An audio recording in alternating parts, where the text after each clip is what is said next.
Bonuses are canceled. That's what he said. Right there in the middle of our victory celebration. We were still passing around cold pizza and warm sodas from the break room. Everybody riding high because we just crushed our Q3 targets by 285%. Not 20%, not even 50%, 285%. You'd think we'd cured cancer with spreadsheets the way our operations floor was buzzing. My name's Wesley Harper. I'm 48, and I've been Director of Manufacturing Operations here for 14 years. Started as a junior production analyst right after my Navy stint, worked my way up the old-fashioned way, earning every promotion on the shop floor before moving to the office. My throat was raw from back-to-back calls closing that Fortune 100 automotive contract. My inbox was a battlefield of signed purchase orders and approved spec changes. Even Logan from IT was smiling, and Logan hasn't smiled since his divorce back in 2019. Then in strolls Preston Walsh, khakis pressed tighter than his budget projections, hair so perfectly styled it probably had its own maintenance contract. No hello, no congratulations. Just that smug lean he does when he's about to drop something monumentally stupid. He claps once, slow and deliberate. "Let's gather up," he chirps like he's calling a kindergarten class. "Need 5 minutes." The room went dead. I felt it in my gut. That sinking feeling you get right before someone says we're pivoting or there's been a restructuring. The same feeling I used to get on deployment when the radio crackled with bad news from command. He stood there with dead eyes and that fake humility they teach you in business school. You guys crushed it. Really, you absolutely crushed it. Beat every metric, exceeded every expectation. That's exactly why we're canceling Q3 bonuses. The room died completely. Sarah from marketing dropped her pizza slice. Calvin from finance looked like someone had just told him his calculator was broken. Preston did that thing where he tries to look philosophical, like he's delivering wisdom straight from some Harvard case study about disruptive leadership paradigms.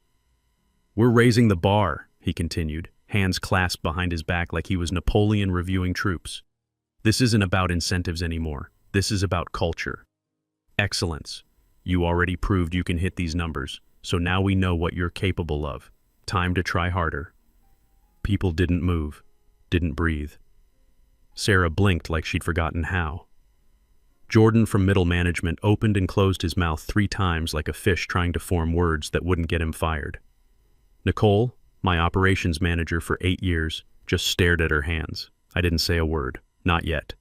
Just watched him standing there with that little shark smile like he'd just outsmarted a room full of people who'd been running manufacturing operations since before he learned to tie his designer shoes.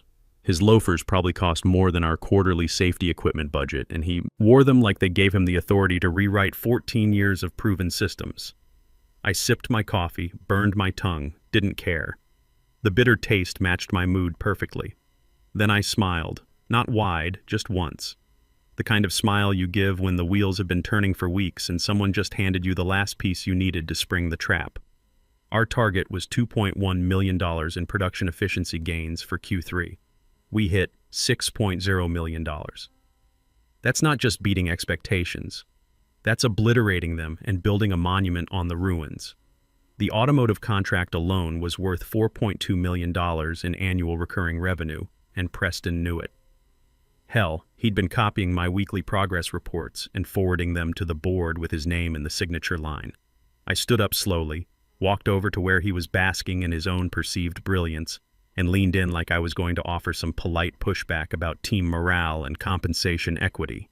Instead, I just said, "Conference room, 5 minutes." He blinked, confused like someone had just asked him to explain how a torque wrench actually works. "Bring your laptop," I added, already walking away. Behind me, the room stayed silent except for the distinct sound of his ego inflating like a birthday balloon. I didn't need to yell, didn't need to get angry, not yet. Because this wasn't really about bonuses. This was about legacy, institutional knowledge, and the fact that Preston, poor, sweet, nepotism-soaked Preston Walsh, had no idea what was waiting for him behind that glass conference room door. You see, 10 years ago, when I signed my manufacturing operations agreement, there was a clause buried in the legal appendix, a clause that most people would skip over, thinking it was just standard boilerplate language. But I read everything. Navy taught me that. Always read the fine print, especially when your signature's going on it. The clause was simple. If quarterly production efficiency metrics exceeded 250% of forecast under my direct operational leadership, I'd be granted immediate strategic override privileges. At the time, nobody thought those numbers were possible. It was like putting a clause in there about what to do if we discovered oil in the parking lot. But we just hit 285%. And Preston Walsh was about to learn what happens when you mess with someone who's spent 14 years building something real, something that actually works, something that makes money instead of just burning it on consultant fees and motivational posters. 6 months earlier, Preston Walsh had arrived like a champagne cork at a funeral, loud, unnecessary, and bound to make a mess of everything nearby. The founder, Howard Walsh, had just announced he was taking a step back from day-to-day operations. Nothing too serious, he said over a Zoom call while noticeably using a portable oxygen tank in the background. Just some stress-related health issues, needed to focus on recovery for a few months. Then came the kicker that should have set off alarm bells for everyone in that meeting. I'm having my nephew Preston shadow senior leadership while I'm out. Just to observe, learn the ropes, understand how we operate. Observe, learn the ropes. Right, that was supposed to be the plan. But Preston walked through our lobby that Monday morning like he'd just bought the building fresh off his Harvard MBA, which he managed to name drop roughly every 6 minutes, usually while misquoting Sun Tzu or referencing case studies about blockchain-enhanced farming equipment and cryptocurrency laundromats. I'm not making that up. Those were actual examples he used in meetings. His first words to me, delivered while I was reviewing production schedules at 7:30 a.m. So you're the one still using Excel instead of AI-driven predictive analytics? Cute. He said it with that condescending smile you see in LinkedIn posts about disrupting traditional industries. That week, my calendar exploded with meeting requests. Half of them had titles like Reimagining Manufacturing Pipeline Synergy and Innovation Jam Session, Industry 4.0 Transformation. I thought someone was pranking me until Preston sent a Slack message asking if I could align my operational narrative with the quarterly innovation vibe. I responded with a screenshot of our actual production dashboard, efficiency metrics, downtime tracking, quality control data, real numbers that actually meant something. He replied with a thumbs up emoji and a fire symbol. 3 days later, Nicole Reed, my operations manager and right hand for 8 years, was transitioned to a consulting role to focus on external opportunities. That was corporate speak for you're fired, but we're pretending it's your choice. 2 days after that, Bryce Miller from Data Analytics was reallocated for talent optimization initiatives. By the end of the first week, I was the only person left from the original manufacturing leadership team who didn't speak exclusively in pitch deck buzzwords or wear designer sneakers to production floor meetings. Preston started reshuffling departments like it was fantasy football draft day. He brought in his fraternity brother Hunter Kane as head of talent culture and workplace transformation, a guy whose primary qualification was hosting a podcast called Grindology, where he interviewed other people who also hosted podcasts about grinding.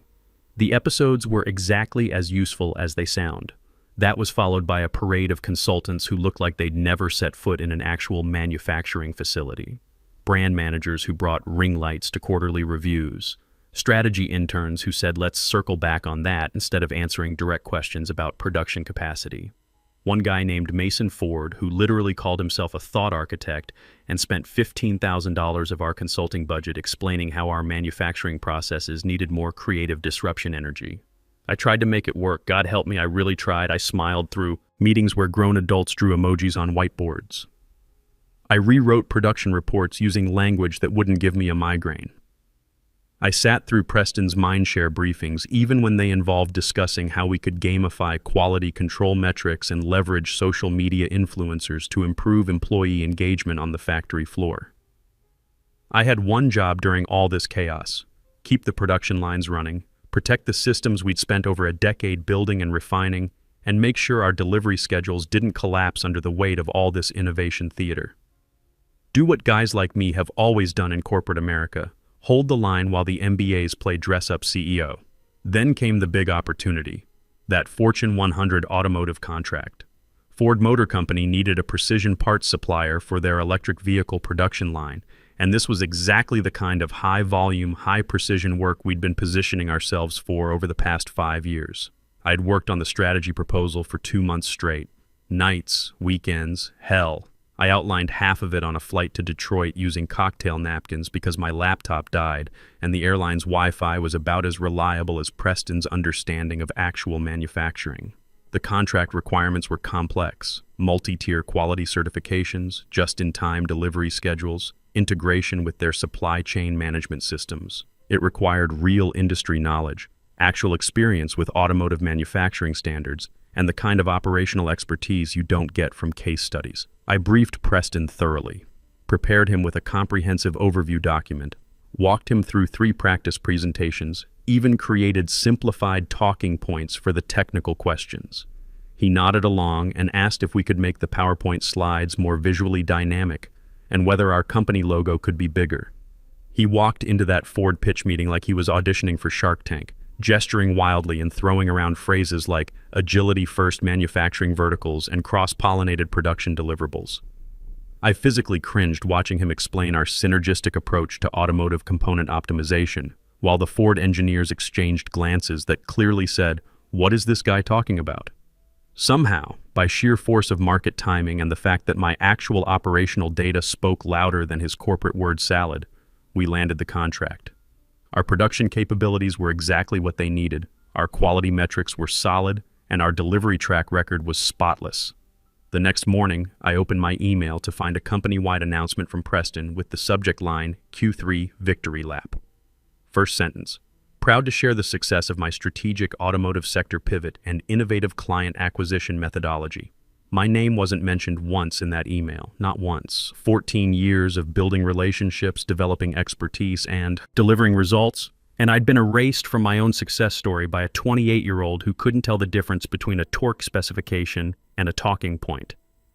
I stared at that email for a long time, long enough for my coffee to get cold, long enough for the production floor shift change to happen outside my office window, long enough for my hands to stop shaking from pure frustration. But I didn't reply, didn't fire back with a correction, didn't even leak it to the internal Slack channels like part of me wanted to. Because that clause was still sitting in my personnel file, buried in a folder I hadn't opened in years. A clause that didn't care about Harvard degrees or nepotism or who had the best hair gel budget. I printed out that email, folded it neatly, and put it in my desk drawer right next to the original hiring agreement. Then I went back to work, running the numbers, checking the production schedules, making sure we'd hit every single metric we'd promised Ford. Because when you're building a trap, patience isn't just a virtue, it's the foundation. It was late Thursday night, the kind of late where the janitor's music becomes your only company and even the coffee maker sounds lonely. I was the last one in the building again, my screen glowing with quarterly numbers fresh off Calvin's final calculations. The production efficiency line blinked back at me like it knew something. 285% over target. We hadn't just hit our goals, we'd obliterated them, buried them in the parking lot, and built a monument on top.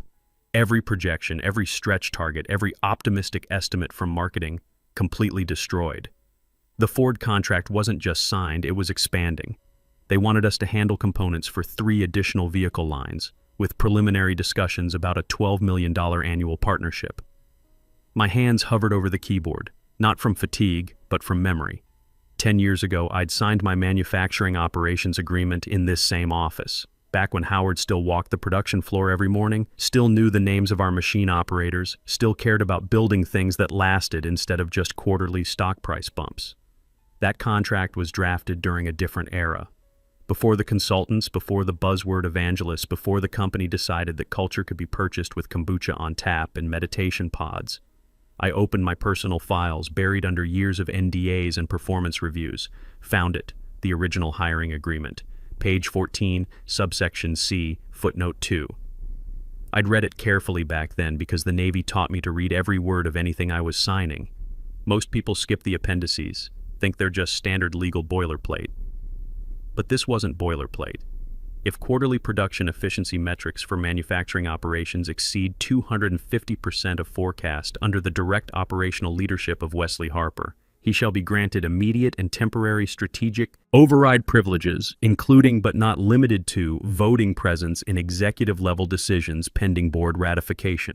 Signed by Howard Walsh. Dated, witnessed, filed with HR under reference number MFG 2014 447. Still valid, still enforceable. I leaned back in my chair and stared at those words. The clause had been written back when hitting 250% seemed about as likely as discovering oil under the employee parking lot. It was supposed to be a motivational carrot, something generous sounding with zero risk. Legal decoration for a manufacturing director, they never expected to actually deliver those kinds of numbers. But we'd just hit 285%. And Preston Walsh was about to learn what happens when you underestimate someone who's spent 14 years turning theoretical targets into actual results.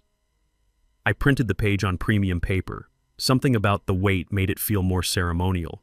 Highlighted the clause in thick yellow marker, then copied it again just to be thorough. Placed it in a folder with our Q3 performance report clipped behind it, every number verified and cross-checked. The next morning, I made 3 phone calls. First to Jessica Collins in legal, one of the few people in that department who'd survived Preston's organizational optimization. Her voice dropped to a whisper when I read the clause aloud. "That's still active?" she asked, sounding like someone who'd just realized they'd been sitting on a live grenade. "Yep. And our efficiency metrics hit 285.3%. Long pause. Then a low whistle. "Wesley, you're going to need a much bigger office."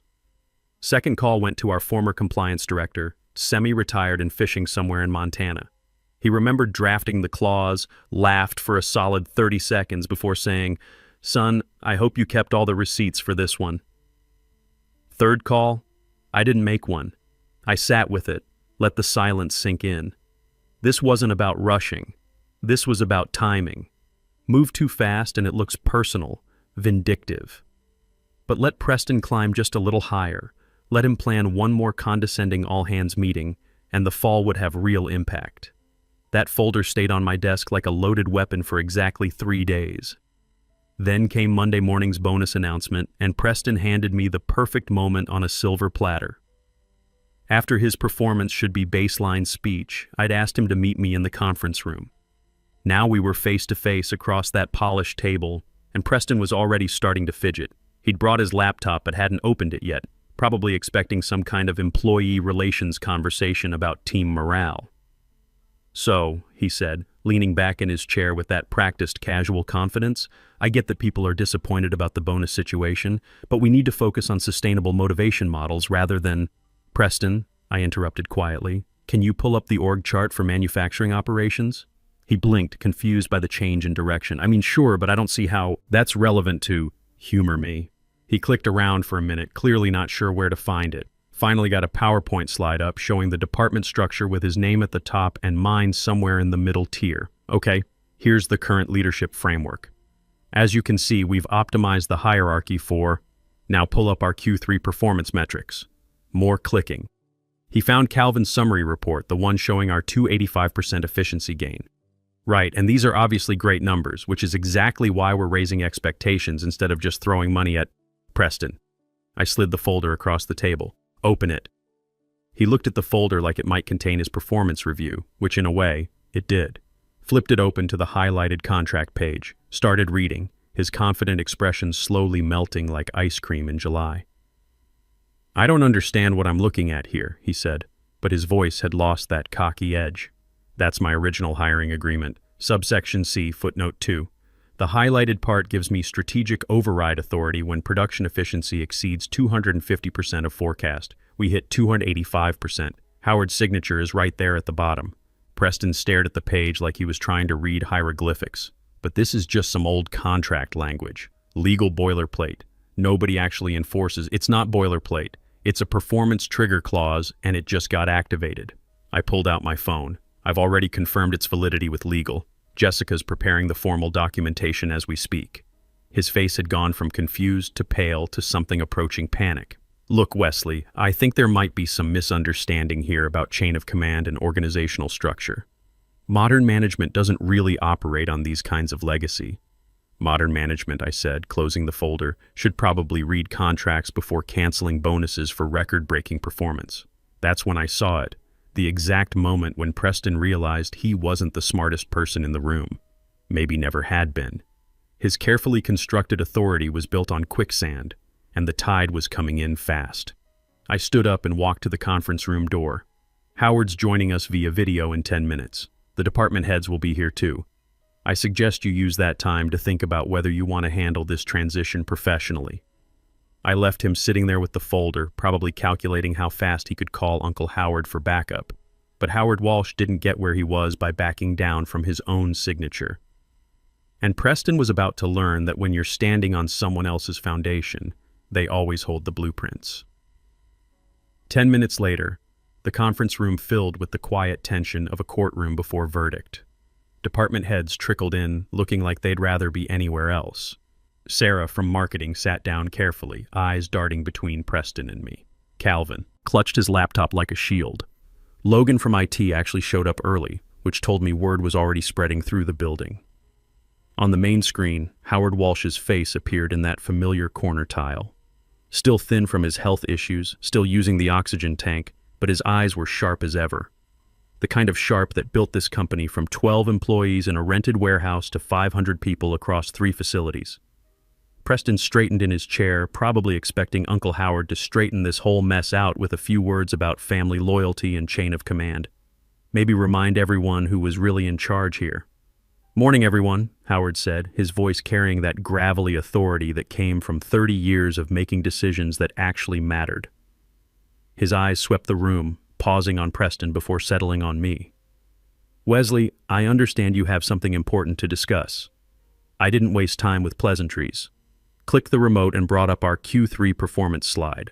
285% efficiency improvement over forecast, $6 million in verified savings, Ford contract signed and expanding to 3 additional product lines.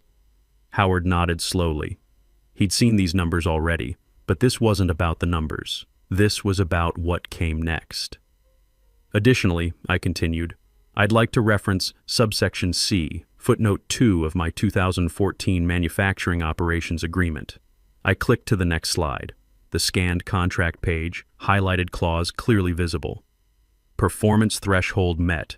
Strategic override authority now active. The room went dead silent. Preston's face had gone from confident to confused to something approaching terror as he realized this wasn't going to be the family intervention he'd expected. Howard stared at the screen for a long moment.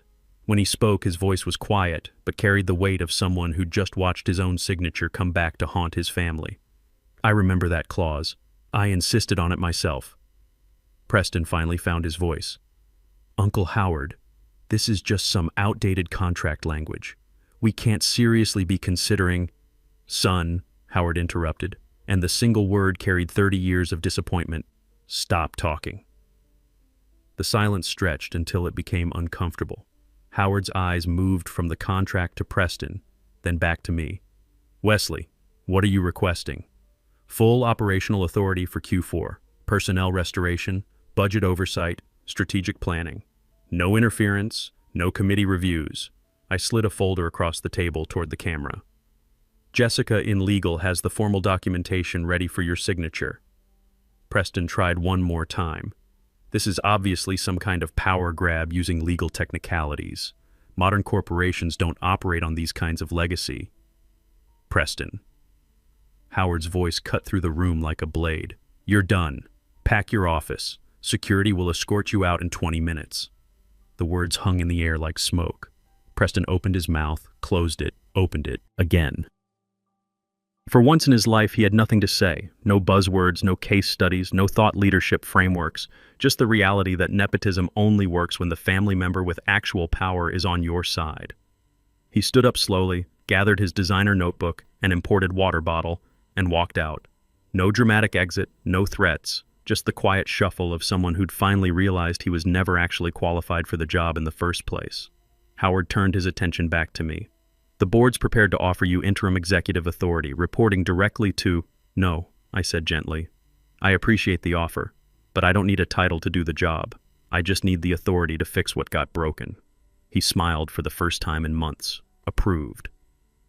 That afternoon, I sent 2 text messages. First to Nicole Reed, "Come back, your desk is waiting." Second to Bryce Miller, "Operations needs its data guy. Are you interested?" Both responded within 10 minutes. Nicole's reply was just a thumbs-up emoji. Bryce wrote back, On my way. They walked through the lobby the next morning like soldiers returning from exile. No fanfare, no welcome back party, just rolled up sleeves and the quiet satisfaction of competent people getting back to real work. Hunter Kane, Preston's podcast hosting head of culture, quietly submitted his resignation that Friday. Mason Ford, the thought architect, simply stopped showing up. His $15,000 consulting contract was terminated for non-performance, and our legal team was surprisingly efficient about getting our money back. 3 weeks later, Howard's name lit up my phone screen at 6:15 a.m. Wesley, I need you to look at something. An hour later, I was back in the conference room with a merger proposal from Parker Stevens, CEO of Atlantic Manufacturing Solutions. East Coast company, bigger than us in automation technology, smaller in production capacity. Perfect synergy if handled right. Parker joined via video, all business and no nonsense. We've been watching your Q3 performance. Impressive doesn't begin to cover it. We'd like to discuss integration, but we have one non-negotiable requirement, which is full operational oversight from Wesley's team. No outside management, no transition committees, no consultants. Just the people who actually delivered those results. Howard looked at me through the screen. Your call, Wesley. I thought about the past 6 months. Preston's chaos, the consultant parade, watching good people get pushed out for buzzword compliance. Then I thought about the production floor humming at 98% efficiency, the Ford contract expanding, and Nicole training new analysts who actually understood what operational excellence meant. Let's do it, I said. The paperwork was signed within 2 weeks. No drama, no restructuring announcements, just 2 companies that knew how to build things combining their strengths. 6 months later, I got a LinkedIn notification. Preston Walsh had started his own disruptive consulting firm called Innovation Catalyst Solutions. His company page had 23 followers and 1 case study about leveraging synergistic paradigm shifts. I smiled, closed the laptop, and walked out to the production floor. The machines hummed steady at 97% efficiency. Our Q4 numbers were tracking 22% ahead of the combined projections. Nicole was training 3 new operations analysts who actually knew the difference between productivity and performance theater. The Ford partnership had expanded into a 5-year strategic alliance worth $18 million annually. Sometimes the best revenge isn't dramatic. It's not about explosions or public humiliation or viral LinkedIn posts. Sometimes the best revenge is just being right, being competent, and watching incompetence burn itself out while you quietly build something that actually works. Preston learned to speak in buzzwords, but I learned to speak in results, and in the end, results always win. They just take a little longer to get there. The clause was never removed from my contract. Howard insisted on keeping it. Insurance policy, he called it, in case anyone else gets confused about who actually runs the operations around here. Fair enough, some foundations are worth protecting.